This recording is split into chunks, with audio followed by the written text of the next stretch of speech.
Today, more and more of Africa is being tamed. But there are still places that are completely untouched by civilization. One of these is Karamoja.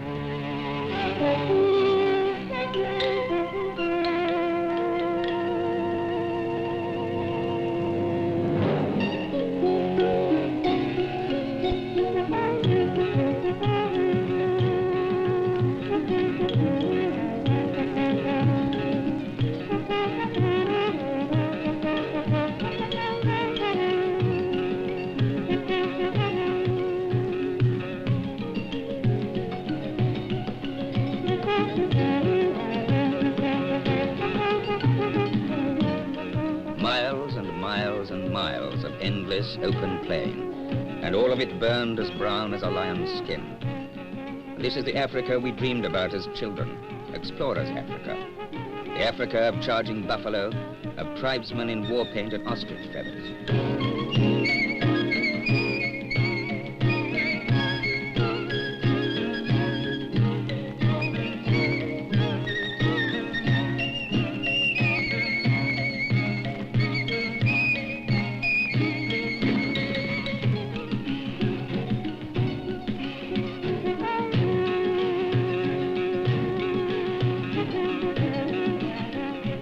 Now it's the Africa which is disappearing fast. Perhaps it doesn't do to shed too many tears about it. Africa is too old and too vast to change all her ways overnight. There are still remote and distant places where the old ways linger on. A modern traveler arriving here for the first time may find this very hard to believe. Entebbe, international airport for Uganda.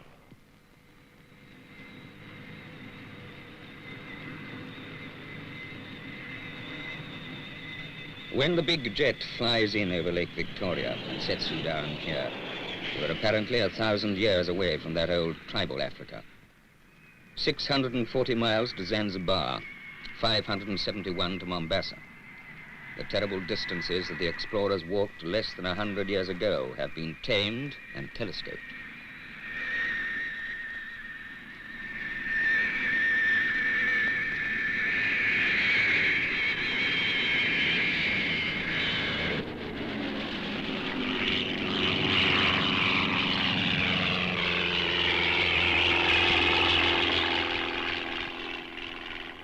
No modern airline can take you to that older Uganda.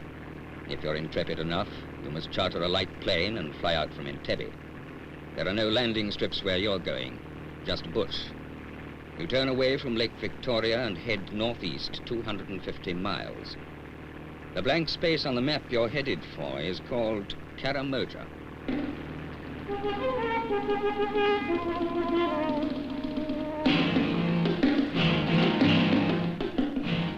Karamoja lies hard against the Kenya and Sudan borders. It's a dry, brown land where jagged mountains leap from the plains.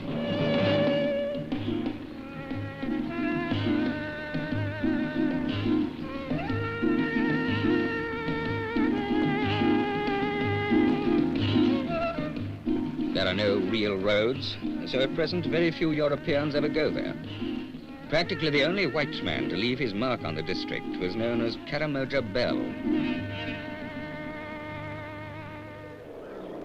Bell was probably the greatest elephant hunter Africa has ever known. In these days of saving Africa's wildlife, his activities would be unthinkable. Bell slaughtered at least 1,000 elephants and made a fortune from their ivory. Today, perhaps partly because of Bell, herds as big as this are rare, even in Karamoja. They have no enemies and no animal need fear them.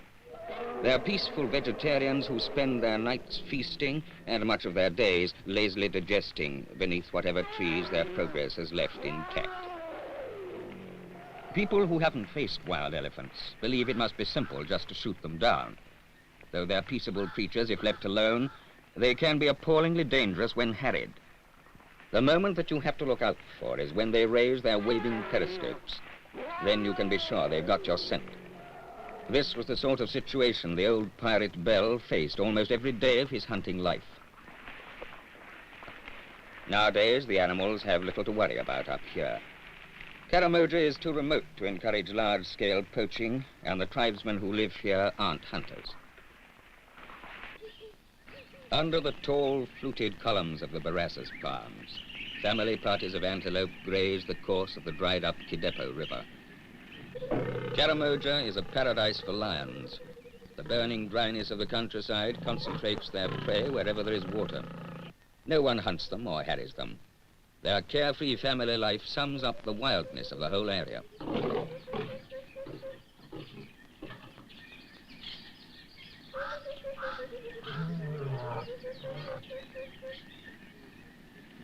Europeans who have worked in the Karamoja become fascinated, almost obsessed by it. Yet it isn't entirely the place or its wildlife which seizes hold of their imaginations. They are in love with the tribes who live in this bittersweet land. The Karamojong are some of the most untamed people on earth.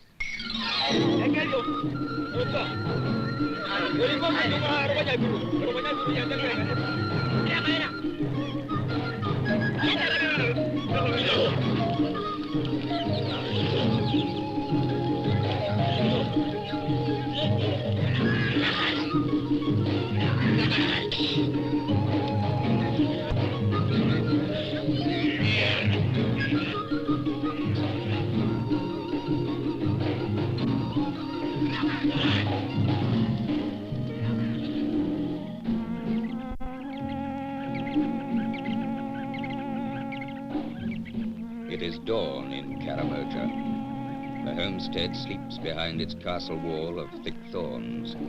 The thorns are its only protection against a surprise night attack. Only the women, children, and old men live in the homestead. The warriors have more important jobs to do than just defend the old and the helpless. The village needs no alarm clock. There is one on every thorn bush. A bird chorus of Darno's barbets calls them as soon as the sun is up.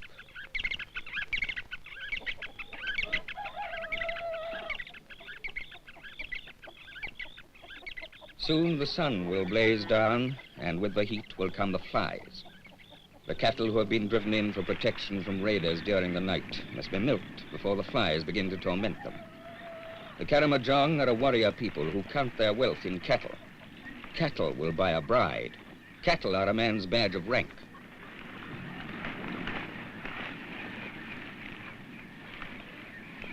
The children who have slept naked on the hard earth shiver in the morning air. Soon work will warm them up. Work here is for women and children only.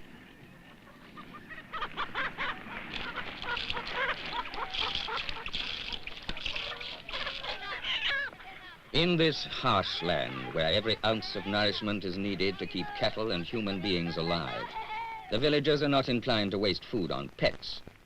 Even this young ostrich has a pet. He will provide plumes for a warrior's headdress.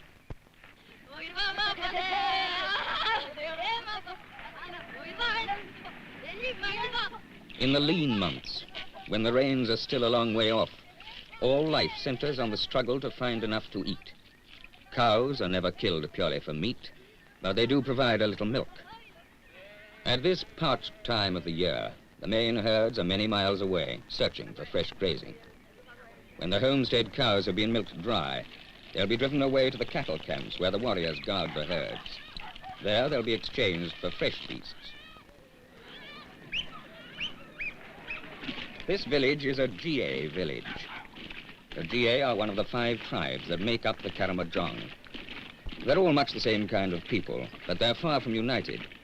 Their national sport is raiding each other for cattle and women. In a totally man's world, a woman's main purpose in life is to raise another generation of warriors.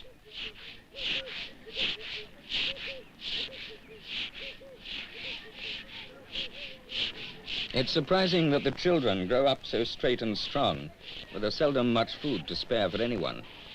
Porridge made of skimmed milk and ground millet is the stuff on which Karamojong mothers must produce a future race of fighting men.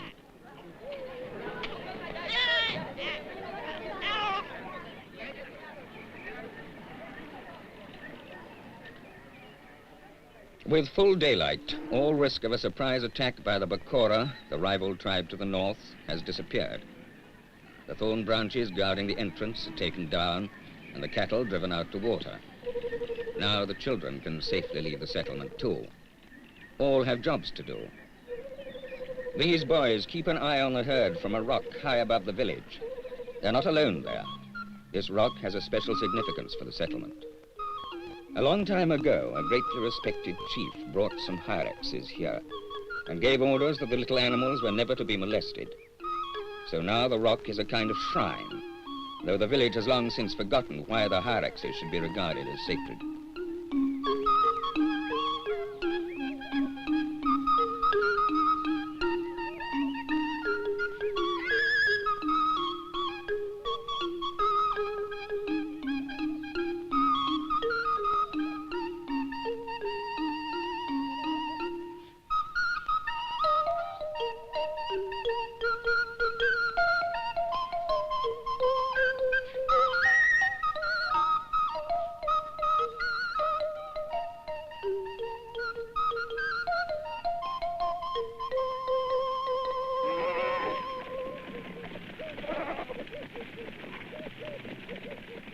In this burnt brown land, water controls all life. This homestead is far luckier than most. Many years ago, the villagers tapped a hidden spring.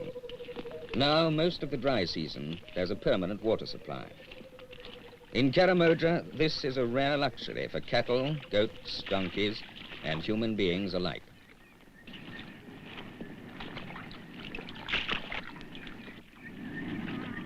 One of the first chores for the children is to do the washing up. They clean the gourds in which their mothers have prepared the first meal of the day. Whatever other shortages there may be, cooking pots are no problem. Each wife grows her own gourds, which she neatly splits in half to make all her household utensils.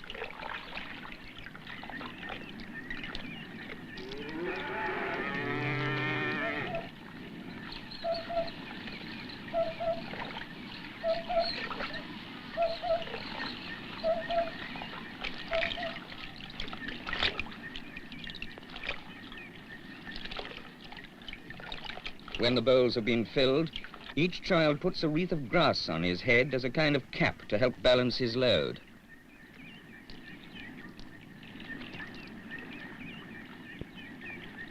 It's nothing unusual to see a 10-year-old carrying 4 gallons of water in this way.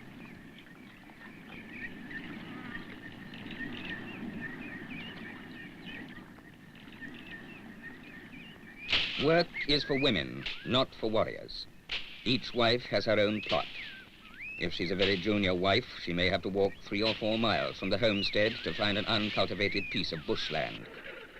She'll plow as much as a couple of acres, and there she'll plant maize, groundnuts, gourds, millet, and marrows.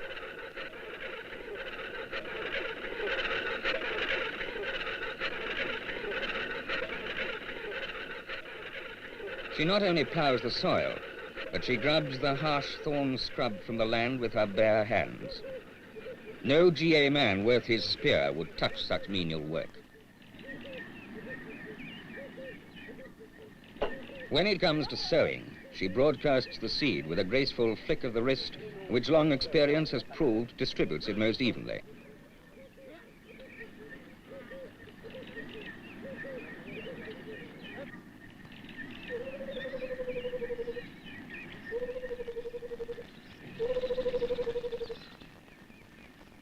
If the rains fail, her meager crop may come to nothing. Then she and the other women have to rely on wild greens, scouring miles of baking bushland to collect perhaps just a gourdful.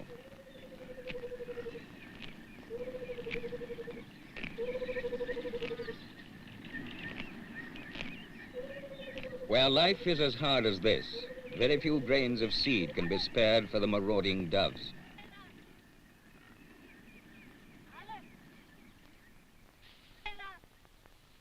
So all through the blistering day, the children act as scarecrows, waving their stick-thin arms so that next season's granary may not be empty.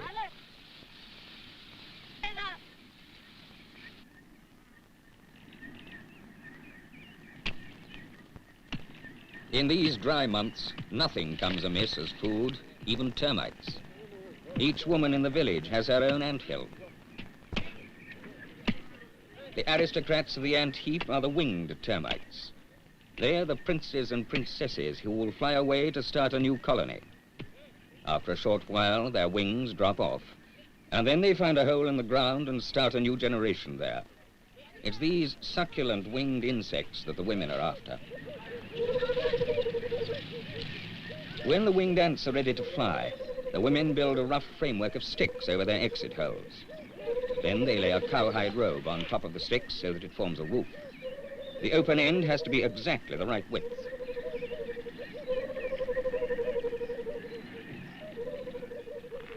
Next, they weight the hide down with loose earth. Now, when the winged ants try to fly out, they'll find themselves trapped in the darkness. It's impossible for them to escape, and so they flap about until they shed their wings. The hole is dug to collect them.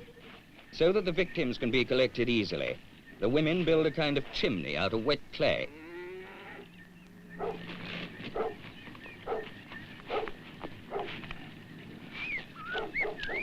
They shape this as skillfully as if working with a potter's wheel.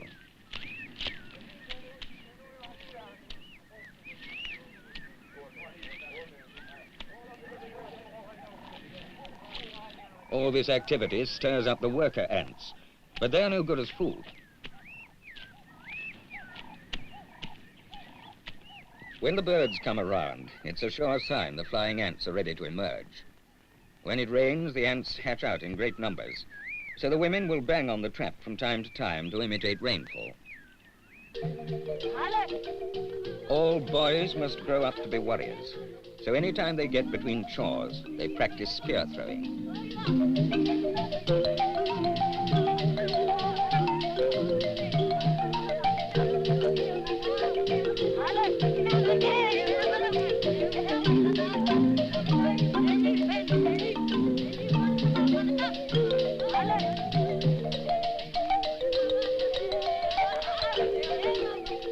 Despite the toughness of the life they lead and the amount of work they have to do, the children manage to have a good deal of fun. Few African youngsters laugh and play together, particularly in the towns. But here in the untouched and beautiful wilderness, the children seem to enjoy themselves thoroughly.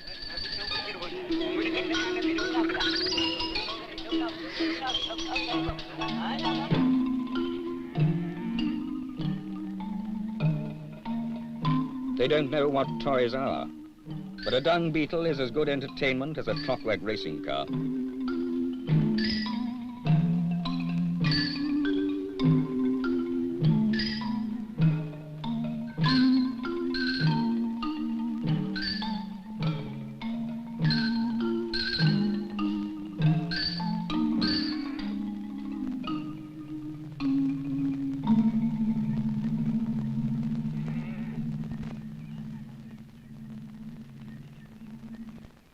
The women empty the termite traps, scooping the dead, dying, and now wingless ants out of the hole at the bottom of the clay chimney. If the idea of eating ants appalls you, just remember that you can buy tinned grasshoppers nowadays as cocktail snacks. Termites taste very much the same.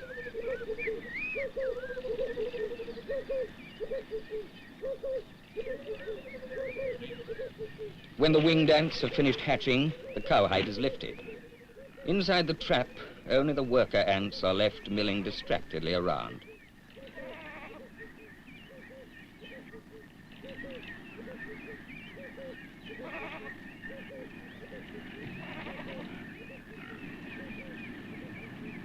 After the hatch comes the clean-up.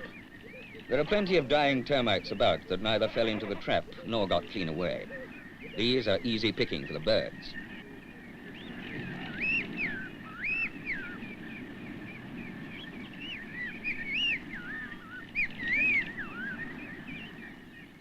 Fierce soldier ants are on the forage too, dragging dead termites down into their larder.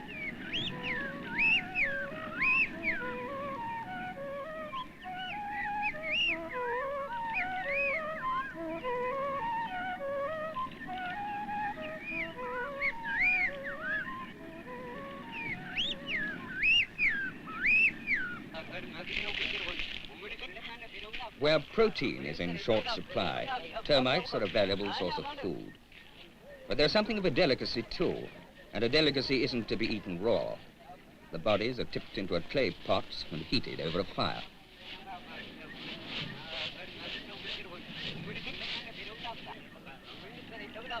Termites have plenty of natural fat in them, but you still have to stir them to prevent them from getting too crisp.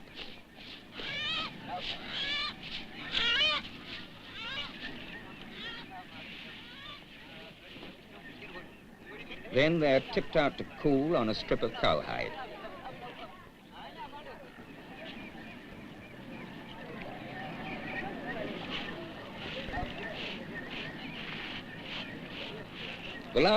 At last, they're ready to eat.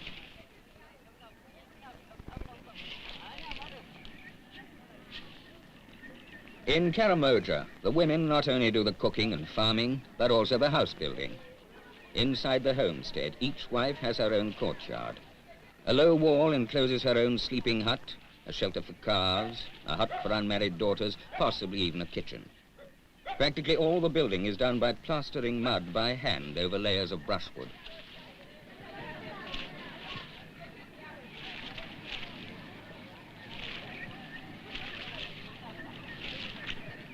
Age doesn't excuse a woman from working. Senior wives have to maintain their own property like anyone else, though they may get preferential treatment.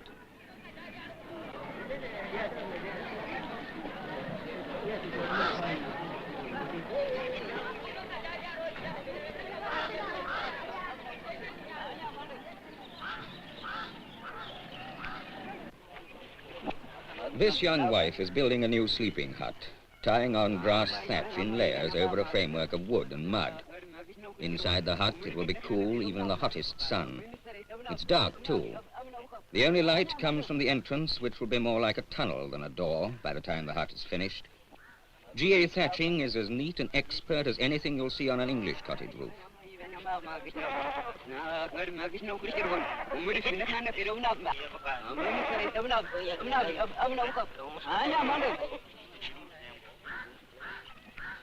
But if a GA woman's work is never done, her man's never really starts.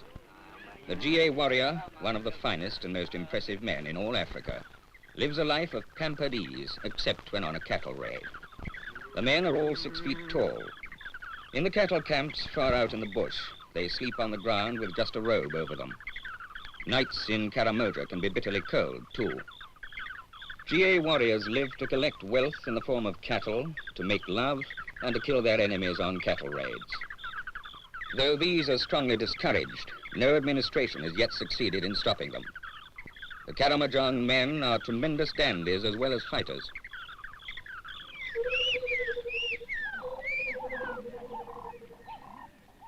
A fully initiated warrior wears a hairdo which is practically grafted onto his skull. Clay forms the basic framework of the whole magnificent ornament. Not surprisingly, it can take up to 4 days to complete.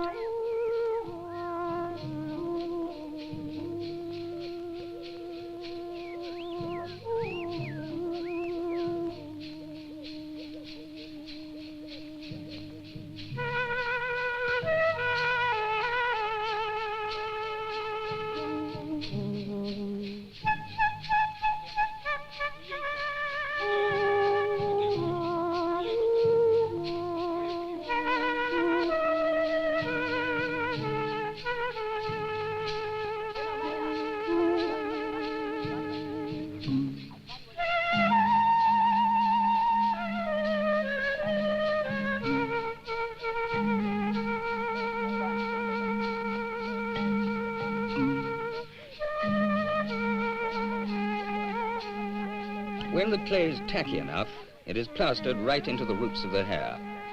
The things sticking up at the top are metal tubes to hold ostrich feathers for ceremonial occasions.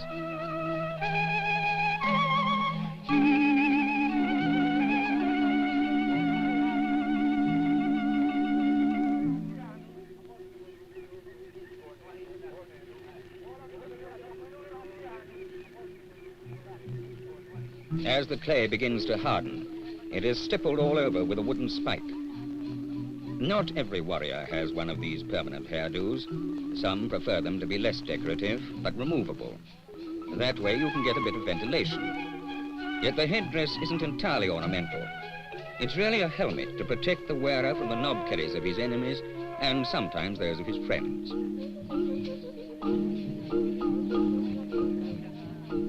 On the third and fourth day comes the really skillful part, the painting of the clay.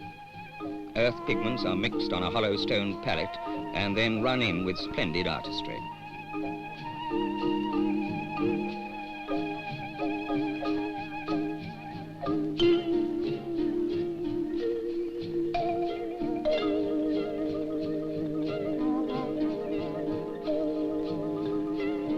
The front part may be painted in 4 or 5 colors.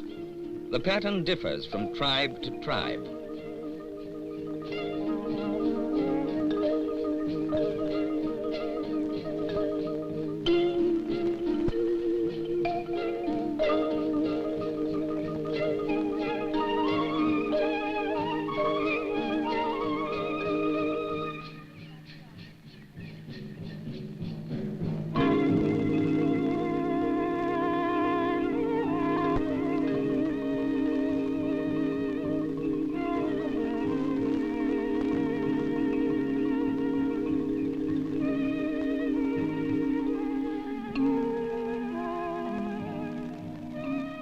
Money means nothing to the Karamojong, so the hairdresser will probably get paid in kind, which almost certainly means a few gallons of maize beer.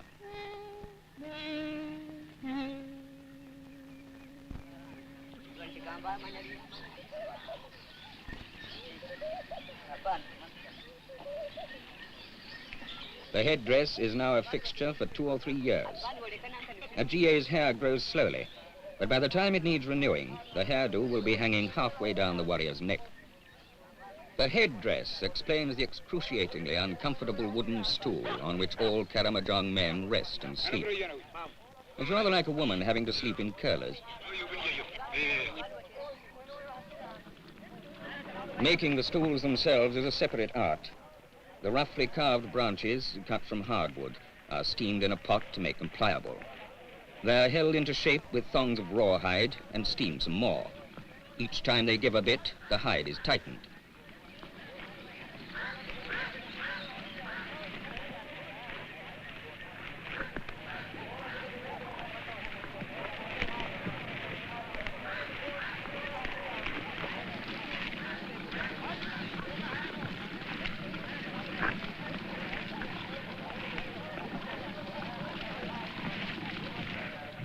About the only thing the GA don't make themselves are their superb fighting spears. A separate tribe of smiths forge these. Nowadays, it's illegal to carry a spear. Too many people die on them each year in cattle raids.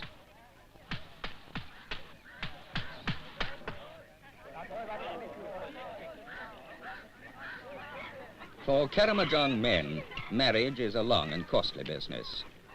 Though these young girls may already be living with their husbands, it may be 8 years before their marriage ceremonies are complete.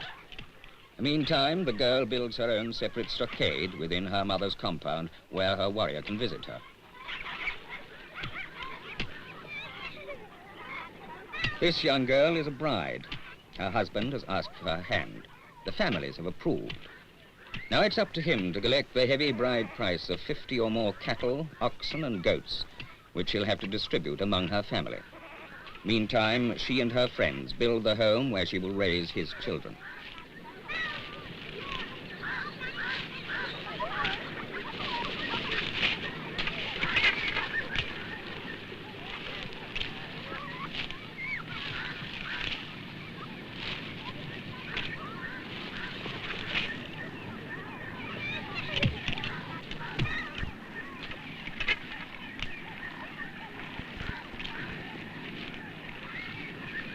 We're bringing food and cattle as a gift for his future wife's father. It's a kind of down payment, and when they arrive, it's a cause for great ceremony and celebration.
Though it's all been settled long ago, the groom still has to bargain formally with his future father-in-law over the exact bride price of his daughter. The reason that the wedding celebrations are spread over such a long period is that it may easily take a young warrior 8 years to collect his 50 cows. The high cost of a bride is one of the main reasons for the constant and bloody cattle raiding.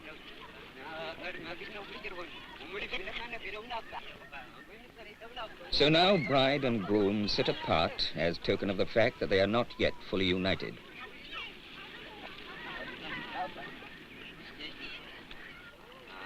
At this celebration, it's the bridegroom's responsibility to provide the food and drink, not only for his own supporters, but for the bride's relatives and friends, too.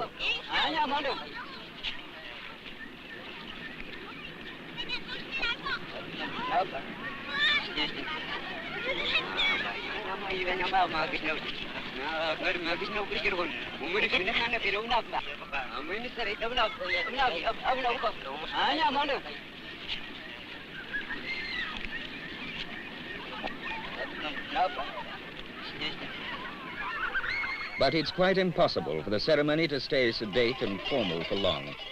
The only way to wind up such an important day is with dancing.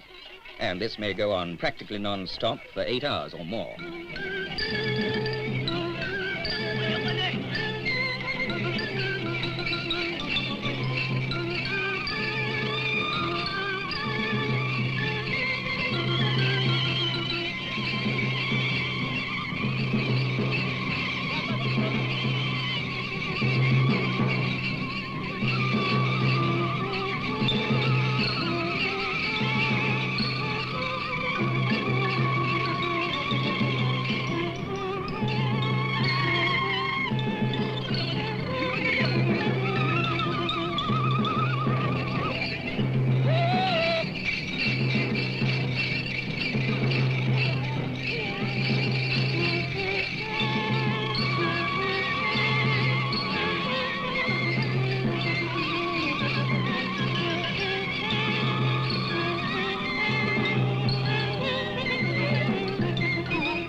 For the bride and groom, there's no going away together at the end of the day. There's nowhere to go. But anyway, they've been together for quite a long time. Their marriage may even be a love match. Though Karamojong women are expected to do all the hard work, they are not regarded as chattels. Their wishes are respected, especially when it comes to marriage. A girl forced to marry a man she didn't like would certainly run away and might even threaten to hang herself. Marriage is taken very seriously among the GA. Though the groom may marry other wives as well, this couple will stay together faithfully for life. The tribes of Karamoja are barely aware of civilization. They are almost untouched by modern Africa, and yet the new Africa is bound to try to touch them. It may be a tragedy that a fine race of fighting nomads should be expected to fit into the scheme of things. Yet in the long run, they probably have to if they're to survive. One way is through their cattle. Uganda needs meat desperately. The Karamojong can provide a lot of it. Their herds are increasing fast, thanks to inoculation against disease. Soon there won't be enough pasture to go around unless they sell their surplus. So now there is a Karamoja cattle scheme, and they send their cows to market under armed escort to prevent their rivals rustling them.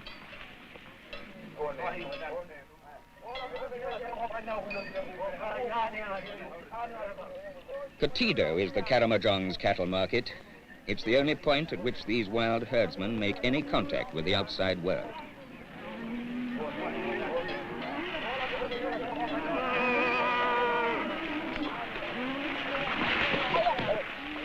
At Katido, a government official is ready to offer the warrior herdsmen a fair price for their cattle.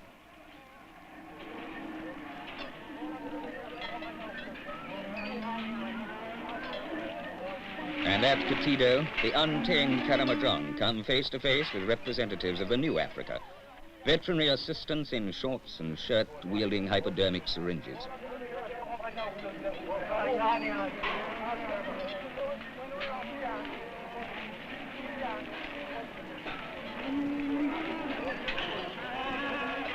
They sit on their wooden stools and wonder at what they see. Does it ever occur to them that their days in nakedness and savage splendor may be numbered?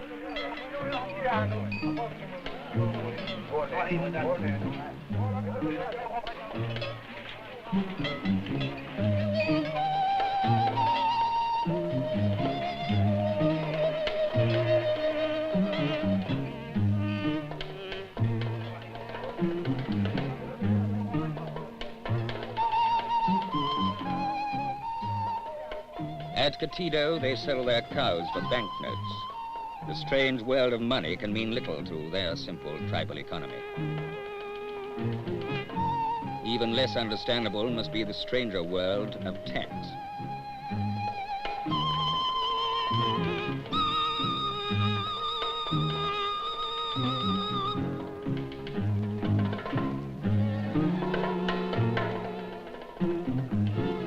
But there is one excellent thing at Katido which money can buy. And this one thing has made more impact upon the Karamojong than any other probing attack by civilization. The steel plow has meant that they can make maximum use of what little agricultural land they've got. It's become a weapon against starvation in the lean, dry months. And so the cattle are driven away, still under guard, to feed the citizens of the new Uganda, and the warrior herdsmen return to the beautiful, barren lands of the old. In the dry and desperately hot Karamoja, all life, animal and human, depends on the coming of the rains. You can dig in a dried-up riverbed to find a little water, but it won't satisfy you or your herds for very long. The rains have just got to come if life is to continue.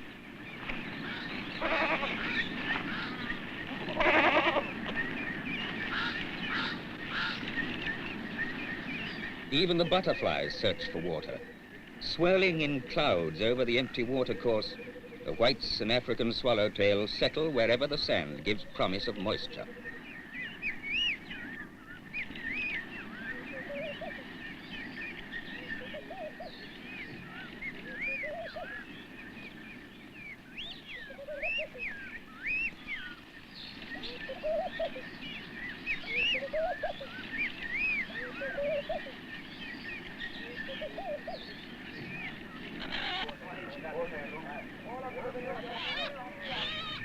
The rains must come, and the high god Akuj, who lives above the clouds, must be asked to send them. To ask a favor of an all-powerful god demands that every man and woman does honor to him. The warriors polish their brass armlets with fine sand. Fighting spears are greased with fat and their shafts oiled to make them gleam in the sun. This spear will be used to sacrifice an ox.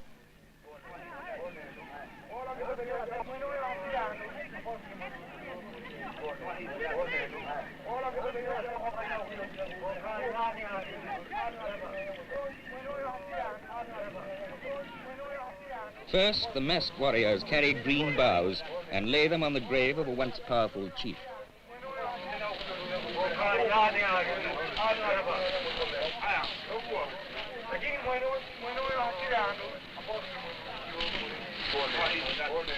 The dancing begins with a stamp and a shout that might well shake the clouds down out of the sky.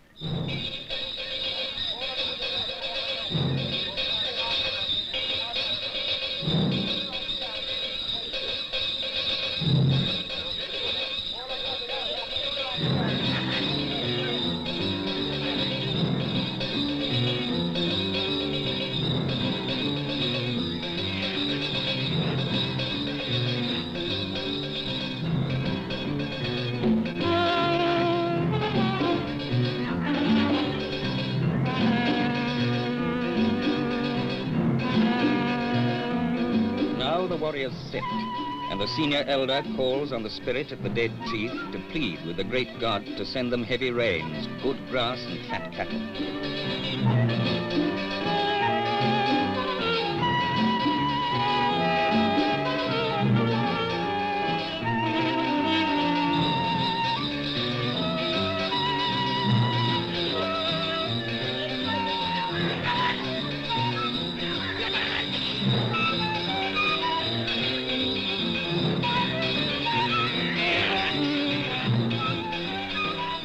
The women and children join in the ritual too.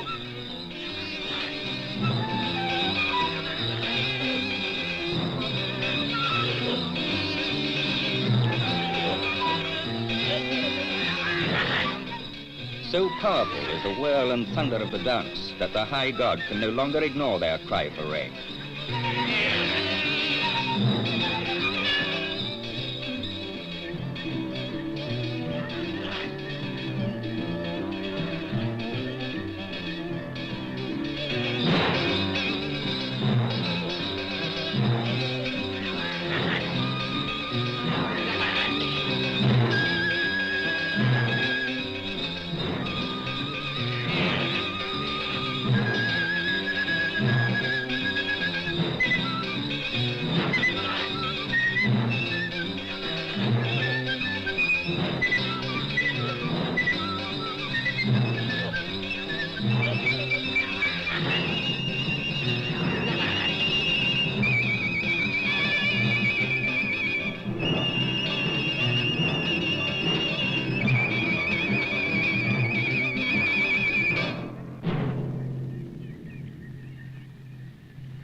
In fact, the rains almost always come, if not that very day, then shortly afterwards.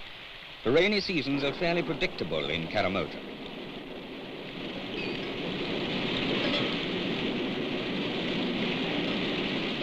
But perhaps that isn't the point.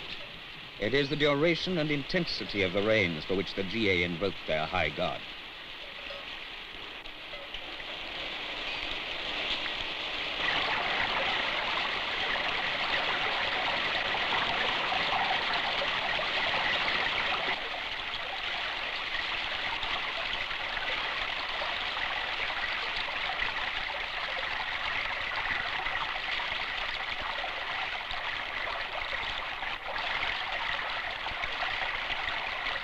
And when the GA magic works, the rains are not only life-giving, but can be life-taking.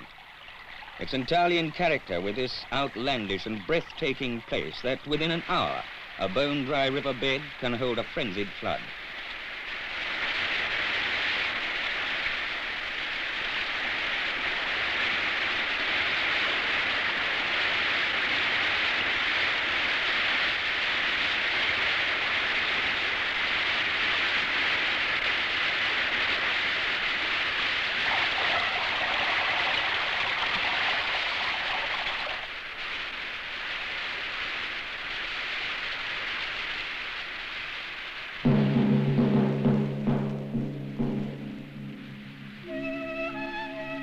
When the sun punctuates the rainstorms, you can almost hear the new grass fighting to escape from the brown tomb of the earth. For wild animals, no less than for wild men, the first rains are a rebirth.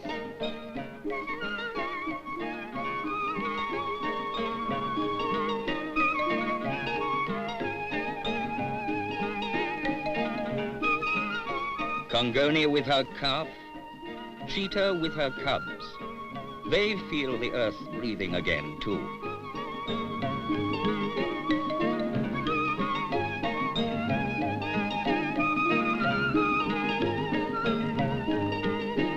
Karamoja. This is the land both the wild animals and the GA were born to. A land as big as its skies and its distances, and the great herds that still roam free there.